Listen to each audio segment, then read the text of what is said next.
নিঠুর কালা দিলে দিয়ে জ্বালা তুই কোন যমুনাতে লুকায়। ও নিঠুর কালা দিলে দিয়ে জ্বালা তুই কোন যমুনাতে লুকায়। বাংলা গানের এমন সুরে মেতে উঠেছে মার্কিনীরা। বাংলা সংস্কৃতির যে গানে হলিউড আজ মাতোয়ারা তার নাম কালা কালা। বাংলা লোকগান এবং পশ্চিমা যন্ত্রের দারুণ ফিউশনে নেট পাড়ায় ভাইরাল গানটি, এমনকি সোশ্যাল মিডিয়ায় বর্তমানে ট্রেন্ডিং এ রয়েছে। কালা কালা গানের সুরে আন্তর্জাতিক মহলে উন্মাদনা ছড়িয়ে দেওয়া গানটির গায়ক বাংলাদেশি তরুণ আরজিন কামাল।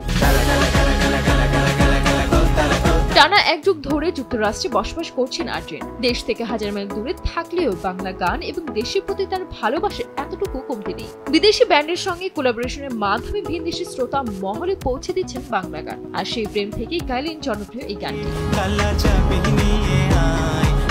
সামাজিক মাধ্যম টিকটক, ইনস্টাতে এই গানের সুরে মেতে উঠেছে লক্ষ লক্ষ ভক্ত সমর্থকেরা। কণ্ঠ, বিট এবং লোকজ ছোঁয়া সবকিছু মিলিয়ে অসাধারণ এক বাংলা ফিউশন হয়ে উঠেছে গানটি।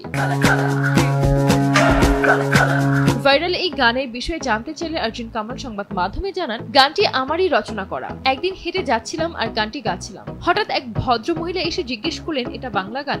এরপরই ক্রমান্বয়ে গানটি ছড়িয়ে পড়ে পুরো আমেরিকা জুড়ে। এদিকে আরজিনের নিজস্ব স্টাইলে গাওয়া এই গান আমেরিকায় অবস্থানরত দক্ষিণ এশিয়ার নাগরিকদের মধ্যে ব্যাপক সাড়া ফেলে, যা এখন ছড়িয়ে গেছে সকল কোণে। কেবল এতটুকুই নয়, বিভিন্ন বিদেশি কন্টেন্ট ব্লগার এই গান দিয়ে তৈরি করছেন সুন্দর সুন্দর কন্টেন্ট। আমেরিকায় একটি ব্যান্ডের সঙ্গে যুক্ত আছেন এই গায়ক। সেখানে অনেকের মাঝে তিনি এই গানটি প্রথম গান বলে জানা যায়, যা দর্শক শ্রোতাদের মাঝে ব্যাপক সাড়া ফেলে। তার মতে, বাংলা লোকসঙ্গীত গুলোকে এইভাবে বিশ্বব্যাপী পরিচিত করাতে পারলে বিদেশিরা আমাদের দেশের সংস্কৃতির প্রতি অনেক বেশি আকৃষ্ট হবে। সঞ্জিদ আক্তার, দেশ টিভি।